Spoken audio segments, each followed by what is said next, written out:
We start every new year with the best intentions, but we're often tripped up by a lack of self-control. The CEO of Weight Watchers told us yesterday willpower is overrated.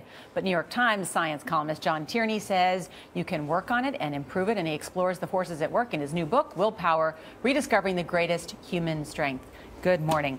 John, this is a great book, and you detail through here just about how important self-control or willpower and intelligence are in terms of success. What is willpower?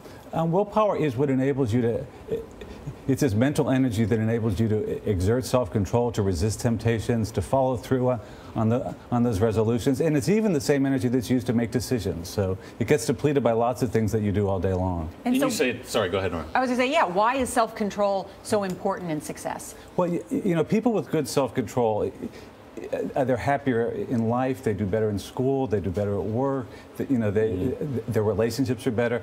You know, when psychologists look at the two things that predict success, they keep finding that it's IQ and self-control. Yeah, and there's not much you can do about IQ, but self-control you can improve. Well, you talk about willpower being finite, and you also talk about something called decision fatigue. And so how does that affect willpower? Willpower is a source of energy that you use, and you also use it when you make decisions. So when you resist a temptation or when you decide whether to do something or not, it's drawing on that same source of energy, and it gets depleted as you do it. You know, President Obama heard about the research in this book, and he made a decision to try and cut down the number of decisions that he makes. So he wears a dark suit every day, so he doesn't have to decide what kind of suit do I wear. He's saving his willpower for more important things. Yeah, he also doesn't have to decide whether he wants to, fly Southwest or American Airlines, which kind of helps when you're president of the United States. He just has one choice, Air Force One, which is not a bad one. But it is really important you point about that decision fatigue. And even in this book, you talk about whether it's President Bill Clinton, Eliot Spitzer, very powerful men who, because of making so many decisions, may have then given in to a lack of self-control, right? Right. And this stuff often happens in the evening, I think. You're depleted at the end of the day. You've made all these decisions, and then you think, tweet a picture of myself in my underwear. Why not? What could go wrong? Right. Or have too many drinks. What's interesting is that willpower is fueled by glucose, right? Yes.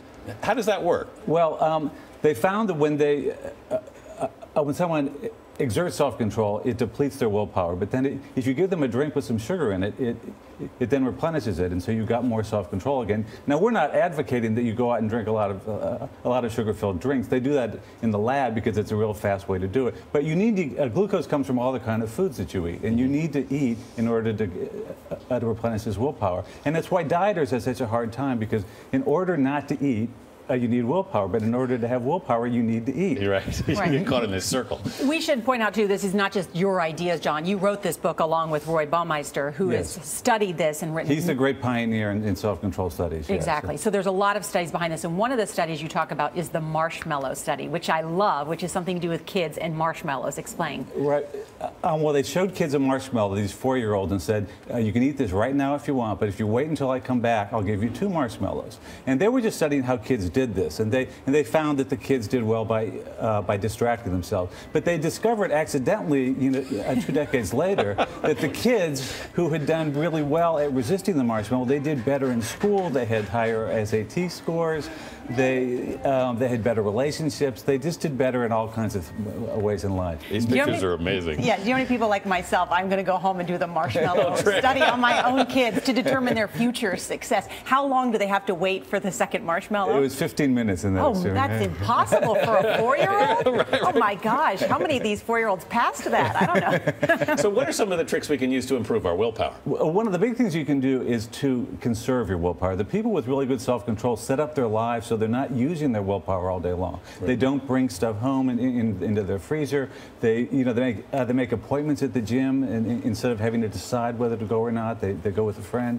They outsource self-control to their friends and rely on that. So conserving willpower, building it up by exerting self-control, and setting realistic goals, simple goals that you can achieve, and don't make more than one New Year's resolution. One thing at a time. You've got this finite supply of willpower, so you should use it just for one thing. Keep it simple. John Tierney, thanks very much. Thank you.